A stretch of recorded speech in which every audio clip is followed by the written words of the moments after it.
Krásný dobrý den, moje jméno je Ivana Kalinová, vítám vás u další epizody našeho podcastu, kde se zajímáme o témata jako zdravý životní styl a doplňky stravy. Dnes s nutriční specialistkou, magistrou Kristýnou Kubíkovou.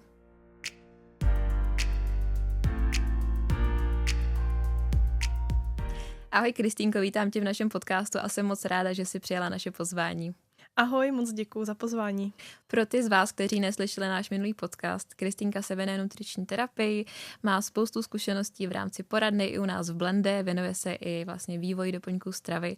My se podíváme dneska na hořčík, protože každý třetí Čech trpí nedostatkem hořčíku. Tím pádem já bych možná začala, Kristýnko, první otázkou, kdo všechno by měl užívat hořčík. Já bych začala možná ještě trochu víc obecně. Hořčík je za mě takové bare minimum, když chci začít s užíváním nějakých doplňků stravy. Protože žijeme v hodně uspěchané době, spousta z nás je ve stresu, má třeba psychicky nebo fyzicky náročnou práci a naše jídelníčky kolikrát taky nejsou úplně nejpestřejší nebo nejvyváženější a z toho důvodu ten hořčík může chybět. A nebo se právě třeba i tím stresem a podobně může jeho potřeba hodně navyšovat. Já bych uvedla možná takové nejčastější příklady, kdo by ten hořčík měl určitě zařadit. Představte si takového jako vystresovaného manažera nebo někoho, kdo je opravdu jako hodně busy, tak právě i ten psychický tlak, ten stres, vyčerpání hodně zvyšuje potřebu hořčíku a také snižuje ho vstřebávání, takže na to pozor. Pak lidé, kteří nemají úplně vyvážený jídelníček, chybí tam zelená listová zelenina, luštěniny, ořechy, a podobně, tak těm bych hořčík taky určitě doporučila. No a v neposlední řadě sportovci nebo osoby, které se věnují pravidelně nějakému fyzicky náročnějšímu cvičení, protože hořčík je i součástí potu, který vlastně jako, můžeme ho tím vlastně ztrácet během toho cvičení. Takže to jsou za mě určitě nejtypičtější příklady osob, které by měly hořčík užívat a může být i užitečný pro ženy s bolestivou menstruací, protože hořčík vlastně působí tak jako relaxačně na svaly, ale i nervovou soustavu. To zní jako, že ho úplně potřebuju. A na to mě možná napadá další otázka. Poznám jako nějakým způsobem, že mám toho hořčíku nedostatek? Nějak aniž bych třeba musela jít nutně jako na krevní testy, nebo jestli jsou nějaký prostě indikátory toho, že ho mám málo? Určitě, poznáme to docela jednoduše. Může to být v první řadě podrážděnost, horší spánek, nedostatek jakoby spánku, cukání oka je takový hodně častý, nebo mimovolný svalový záškuby, křeče, snížená fyzická výkonnost. Tady jsem se musela zasmát, věřím, že se v tom pozná spoustu posluchačů, protože já jsem měla 7 z 10 přibližně, takže když už teďka vlastně víme, kdo by ho měl užívat, jak třeba poznáme nějakýho nedostatek, tak mě by možná zajímalo, jaká forma hořčíku je ta nejlepší, protože samozřejmě o tom se poslední době jako mluví velmi, těch druhů je spousta, tak možná k tomu nějaký krátký komentář. Já když se na to podívám jako z chemického hlediska, tak za mě nejlepší organická forma, ideálně v podobě chelátu, nebo třeba lipozomální forma. A když říkáš organická forma, to znamená jako přírodní forma, nebo jak si to máme představit? Já úplně chápu tenhle dotaz. Spousta lidí si to pod tím představí, ale ne, v tomhle případě organická neznamená přírodní. Je důležité zmínit, že všechny hořčíky, které jsou jako dostupné na trhu, jsou vyráběné synteticky.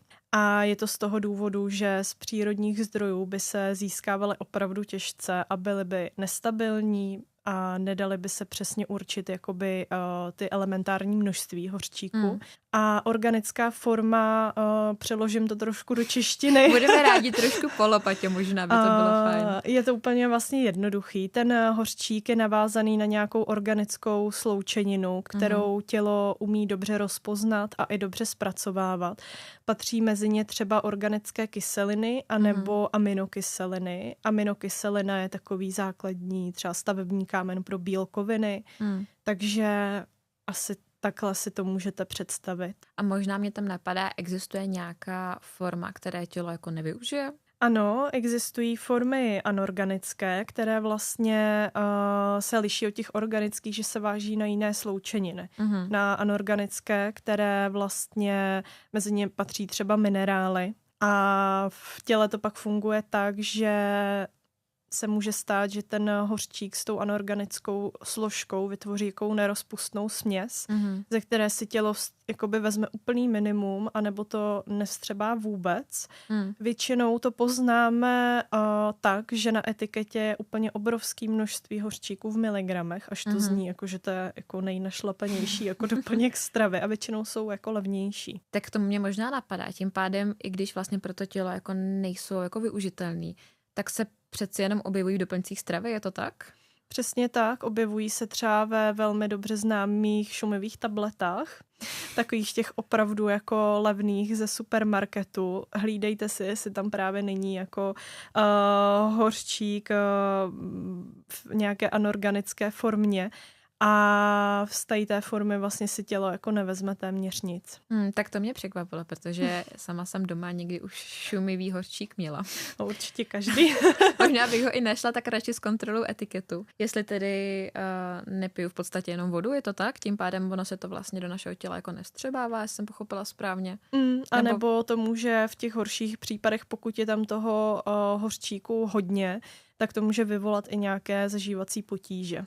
Tak to je opravdu dobré vidět, takže bych se možná radši přesunula k těm organickým formám. Tam by mě zajímalo, jestli je za tebe nějaká nejideálnější forma. Za mě asi nejideálnější forma chelátová. To vlastně znamená, že se hořčík váže na nějakou aminokyselinu. Takovým typickým příkladem je hořčík bez glycina, že se vlastně hořčík váže na glycin, což je aminokyselina. To bylo možná takový trošku obecnější. Mě by určitě zajímalo, věřím, že i posluchače, jestli máš vlastně nějaké konkrétní příklady toho, jaké typy hořčíku máme hledat na etiketách nebo celkově prostě v krámě či online. Ono hodně záleží, na co se chceme zaměřit konkrétně, takže bych možná řekla, jaká forma je přibližně na co. Pokud jako úplně nemáme konkrétní cíl, tak za mě ideální forma hořčíku bez glycinátu, která se nejenom, že se dobře střebává a je šetrná k trávení, ale zaměřuje se jak na takovou tu periferní nervovou soustavu, takže svalová relaxace, uvolnění, ale může, když ho bereme dlouhodobě, právě pomoct i s takovým tím psychickým vyčerpáním, horším spánkem. Takže to je za mě určitě fajn volba.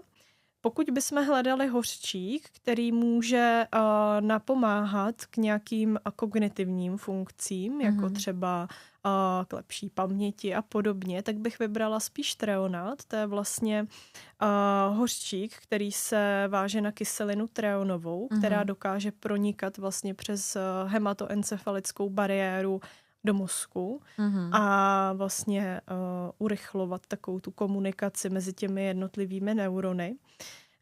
Za mě tahle forma je dobrá, jenom tak zmíním, nebrat jí úplně jako večer, protože pro někoho může mít i lehce stimulační účinky, takže pak jsou jako divoký sny kolikrát.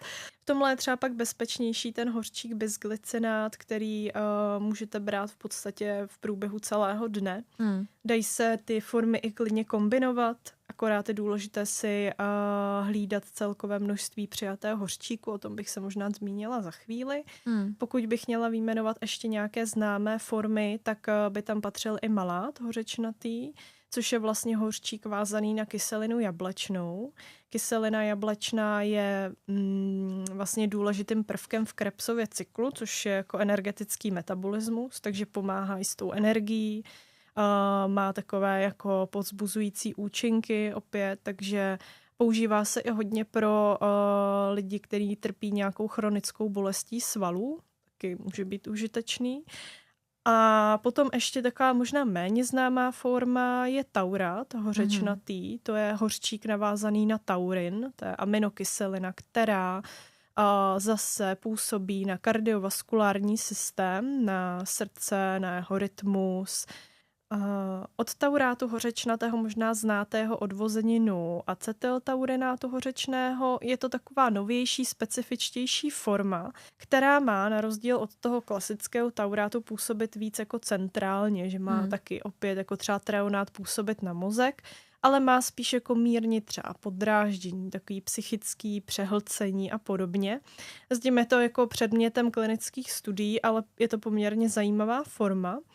A poslední, co bych zmínila, je asi citrát hořečnatý, který se váže na kyselinu citronovou a ta je všeobecně známá svojí vysokou jako schopností vázat vodu, což může být pro někoho užitečné v případě, že trpí třeba na nějakou dlouhodobější zácpu nebo trávicí potíže. A jsou tohleto vlastně všechny formy hořčíku, nebo existuje ještě něco dalšího? Protože tady z těch, co jsi zmínila, mi bylo jako velmi mnoho známých, ale věřím, že určitě toho ještě na trhu najdeme o trochu víc. Najdeme takové ty specifičtější formy hořčíku, tak tam by patřil třeba orotát hořečnatý. To už je hořčík, který má údajně působit na buněčné úrovni, že má jako pronikat až do toho vlastně buněčného metabolismu a energii buněk. Je to taková hodně specifická forma, hodně se o ní zajímají třeba jako vrcholoví sportovci. Pro nás si myslím, že by byla třeba užitečnější nějaká obecnější forma, ale dobré tuhle formu zmínit. Pak hodně v potravinářství se používá ještě laktát hořečnatý, který je bez chuti, nemá vlastně žádnou chuť, je dobře rozpustný, je hodně šetrný k trávení. Ten najdete hodně ve funkčních potravinách, jako když najdete na etiketě třeba obohaceno o hořčík, ať už je to na nějakém nápoji a podobně, tak většinou tam najdete laktát. No a poslední, hodně diskutabilní, je aspartát hořečnatý, který má mít jako dokonce stimulační efekt, jako že má opravdu jako pozbuzovat tu energii a působit jako jakým způsobem jako nakopávač, ale je vázaný vlastně na kyselinu asparagovou, která je spojovaná s údajnou jako neurotoxicitou, takže se v běžných doplňcích stravy moc nepoužívá. Takže z toho mi tak vlastně vychází, že ještě na spoustu těch forem nám probíhají nějaký studie a vlastně ještě jako neznáme úplně jejich pravé účinky v nějakém dlouhodobějším horizontu. Je to tak? Je to tak, nebo spíš jakoby neexistuje dostatečný velký počet osob, který by v té studii byly zahrnuty. A samozřejmě na nějakých skupinách, jako jsou těhotné, kojící děti, se studie neprovádějí, takže ty výsledky jsou zatím jako v plenkách, dejme tomu, nebo omezené. No. Dobře, to bylo poměrně vyčerpávající. Děkujeme za to. Já jsem teda zjistila spoustu věcí, které jsem o hořčících, o těch formách vlastně vůbec netušila. Já bych se možná teďka zaměřila na nějaký nejčastější dotazy právě s hořčíkem spojený, protože věřím, že to bude zajímat spoustu posluchačů. A to možná jako hnedka první vykopnu, jestli je hořčík pouze na křeče. Určitě ne. Už jak jsme zmínili vlastně u těch předchozích jako forem hořčíku, tak vidíme, že existuje i hořčík, který dokáže pronikat přes vlastně tu hematoencefalickou bariéru do mozku a je spojovaný i s podporou třeba kognitivních funkcí, s plasticitou mozku. Při dlouhodobém užívání může hořčík pomoct i s psychickým vyčerpáním, se zlepšením spánku, takže takový to, když se hořčík fakt spojoval jenom s křečemi, už si myslím, že je jako překonaný. Pak mě možná ještě napadá, jestli se tím hořčíkem můžu předávkovat. Jako ano i ne. Spíš ne, protože hořčík není jako rozpustný v tucích, třeba jako vitamíny, takže se nikde v těle nehromadí. V případě, že ho vezmeme víc, než je potřeba, tak to tělo prostě vyloučí, ale s tím jsou spojeny nějaké vedlejší účinky. Buď to můžou být zažívací potíže, těžký trávení, je to jako nepříjemný, takže si na to dávat pozor.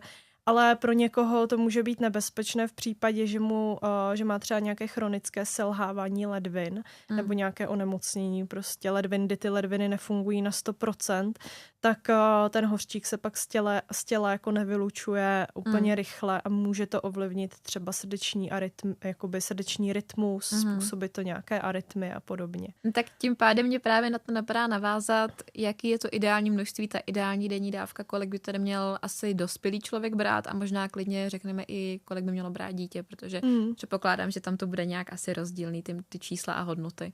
Určitě, u dětí se to liší podle věku, u dospělých podle Evropského úřadu pro bezpečnost potravin je to nějakých 250 až 300 mg elementárního hořčíku denně.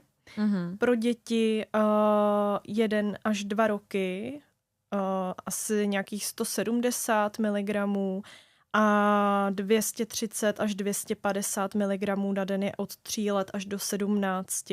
Vidíte, že už se to hodně jako podobá příjmu jako dospělého, ale za mě ty děti většinou to suplementovat nepotřebují, zvlášť ty menší děti.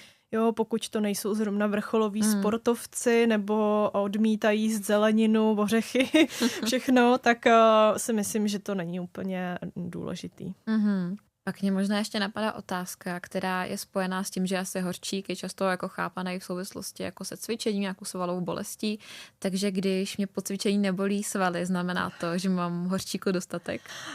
Ne. Horčík se hlavně nikde nekumuluje v žádných zásobách. My ho přijímáme prostě průběžně a průběžně ho zpracováváme. Takže to, že mě po cvičení nebolí svaly, může být dané náročností tréninku anebo nějakou svalovou adaptací, že už ten trénink je pro nás jako, nebo jsme dostatečně jako výkonní. Rozumím, no a možná mě zajímá ještě vlastně horčík v souvislosti s jinými doplňky stravy, jestli se třeba s nějakým jako nevylučuje, nebo jestli jednoduše, když toho beru víc, jestli to je s tím horčíkem jako v pořádku dohromady. Určitě je zapotřebí si dávat pozor na tu doporučenou denní dávku. Pokud bereme hořčík samostatně a k tomu třeba nějaký multivitamin, tak si dávat pozor, jestli není i v tom multivitamínu. A pozor bych si dávala s horčíkem hlavně u vápníku, zinku a železa, protože tam může dojít k takzvanému kompetitivnímu střebávání, že se vlastně tyhle ty minerály perou o to, kdo se do té buňky dostane dřív, takže tam pak může docházet k tomu, že se některý z těch minerálů střebá míň, takže na to bych si dala pozor. Neznamená to, že je nemůžu užívat dohromady, ale dala bych si mezi nimi nějaký časový rozestup. Tak k tomu mě vlastně napadá, my jsme to teďka už nakousli i předtím, nějaké vedlejší účinky. A tím pádem tedy to, že se budou prát o to, kdo se první dostane jako do té buňky. A možná jsou tam nějaké další vedlejší účinky, které jsou nám jako známy. Pokud netrpíme vyloženě opravdu třeba onemocněním ledvin, tak vedlejší účinky užívání hořčíku jsou hodně raritní, bych řekla. Pro někoho může pocitově ze začátku hořčík způsobovat třeba trávicí potíže, že se může být jako tam třeba častější jako vyprazňování a podobně, ale to vždycky souvisí s tím, kolik vlastně toho hořčíku jsme brali předtím, jakou dávku jsme si teďkon vlastně jakoby vzali. Takže když se tohle objeví, tak bych si třeba tu denní dávku rozložila do průběhu celého dne. Většinou se to tím dost upraví, nebo ji třeba dočasně jako snížila. A možná ještě otázka, která taky napadne spoustu z nás, tak možná když beru léky, můžu užívat i horčík, protože spoustu lidí užívá léky, tak jak postupovat v tom případě? Není to vyloženě tak, že by hořčík vyrušoval účinnost nějakých léků, jako třeba jiné doplňky stravy, ale je důležité tam nechat časový rozestup. Já bych opravdu doporučila časový rozestup obecně od léku u všech doplňků stravy. A obzvlášť na pozoru bychom měli být v případě, když se bavíme o hořčíku, tak pokud bereme léky na štítnou žlázu, antibiotika nebo bisfosfonáty, což jsou léky na osteoporózu. Napadla mě možná ještě jedna otázka, kterou si možná někdo položil už hnedka na začátku. Je vlastně potřeba ty doplňky stravy s hořčíkem užívat? Nepokryje nám to normální strava? Pokryje, pokud máme vyvážený jídelníček a dostatek spánku, nejsme ve stresu, tak doplňky stravy jako pro nás třeba nejsou úplně důležité, ale kdo to může dneska říct, že má jako 100% vyváženou stravu, nestresuje se, dostatečně spí a podobně. A rozhodně to ani neznamená, že by ten hořčík musel brát jako po zbytek života. Může to být třeba v nějakém přechodném období, kdy jsme v nějakém větším vypětí, nebo cítíme třeba, že se nám špatně usíná a podobně, že to může být taková jako berlička. Takže ruku na srdce, kdo z nás má všecko naprosto v pořádku. Přesně tak. A pak mě možná napadá taková trošku úsměvná otázka nakonec, ale určitě někoho taky může napadnout. Pomůže mi hořčík po první dávce?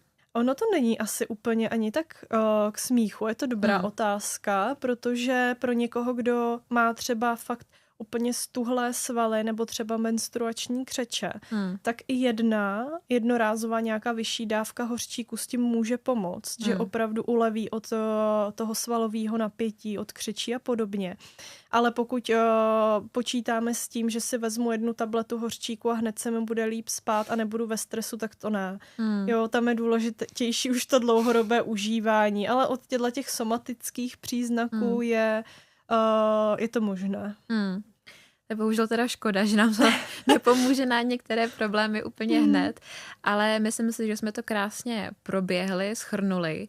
A když teda teďka jsme přišli na to, že asi nám něco chybí, ať už je to právě ta strava, ve které je hořčík, nebo třeba máme více stresu, více pohybu a chceme si tedy nějaký doplněk v rámci jako hořčíku pořídit, tak a jak ho vlastně vybrat, protože na trhu je jich neskutečné množství, tak vlastně možná spíš jako to, jak číst etiketu, nebo na co na ty etiketě koukat, protože ten název tam většinou asi předpokládám je. Ano. Pak to otočíme a většinou jako nevíme, na co koukat, nebo co by nás jako mělo zajímat, že jo?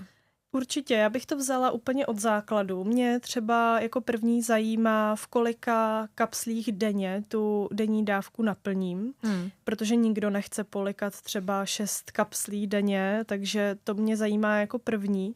A s tím souvisí další věc, že když je tam třeba 6 až 8 tablet kapslí, tak to znamená, že v té kapsli budou i 100% nějaká plnidla. To znamená, že tam není jakoby ten čistý hořčík nebo ta sloučenina toho hořčíku. S tím se pojí další věc a to je sledovat elementární množství hořčíku. A jenom do toho skočím, to je co? To mě velmi zaujalo.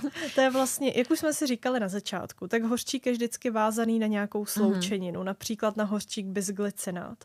Tak vlastně je tam uvedeno na etiketě hořčík bisglycinát, dám příklad 1000 mg, z toho hořčík 230, teď jako plácnu nějaká čísla, tak nás zajímá právě z toho hořčík. Jasně. Protože vlastně každá forma má jiný podíl toho elementárního hořčíku a může se to lišit od 6 do 15%. To je docela hodně. Je to hodně. Nejvyšší podíl vlastně elementárního hořčíku má právě bisglycinát hořečnatý. A nás zajímá právě to elementární množství, protože to je to, co si z tohoto tělo reálně vezme. Ten zbytek té sloučeniny se zpracuje v tom organismu a dle toho zrovna o jakou sloučeninu se jedná a nás zajímá právě to elementární množství. Dobře, já si píšu elementární množství hořčíku a je na té etiketě ještě něco dalšího, co by nás mělo zajímat? Určitě bych se dívala, jestli to je zpracované do kapslí nebo do tablet. To je totiž rozdíl. Tablety, představte si třeba typické léky, takové ty bílé prostě tablety bez obalového materiálu, tak ty vždycky obsahují plnidla, aby držely pohromadě. Kapsle jsou většinou v nějakém obalu, třeba HPMC obal, což je veganský obal, který se v těle dobře jako degraduje a dobře se střebává, tak tam vlastně uvnitř už můžeme mít jenom tu čistou látku. Takže to je určitě za mě užitečné. A ještě bych se dívala na jako celkový počet kapslí, kolik mi vlastně to balení dá těch dávek, jestli mi to vystačí na měsíc, na 14 dní a podobně. A na transparentnost výrobce určitě. Tak moc děkujeme za takovéhle rychlé shrnutí. Věřím, že tady to bude pro spoustu lidí užitečný. A možná mě napadá na závěr, máš k tomu ještě něco, co bys dodala třeba? Za mě určitě bych hořčík považovala za jeden z elementárních doplňků stravy, který by měly tvořit takový bare minimum a užívala bych ho dlouhodobě, pokud cítím, že mám stresový zaměstnání, dělám nějaký sport. Za mě to není vůbec nic, co by nám mělo z dlouhodobého hlediska nějak uškodit. Tak to bylo krásný na závěr, já ti teda moc děkuju, protože to dneska byla velmi, velmi vyčerpávající epizoda. Já děkuji i posluchačům, že dokoukali dnešní podcast až do konce a těšíme se na vás zase příště u dalšího podcastu.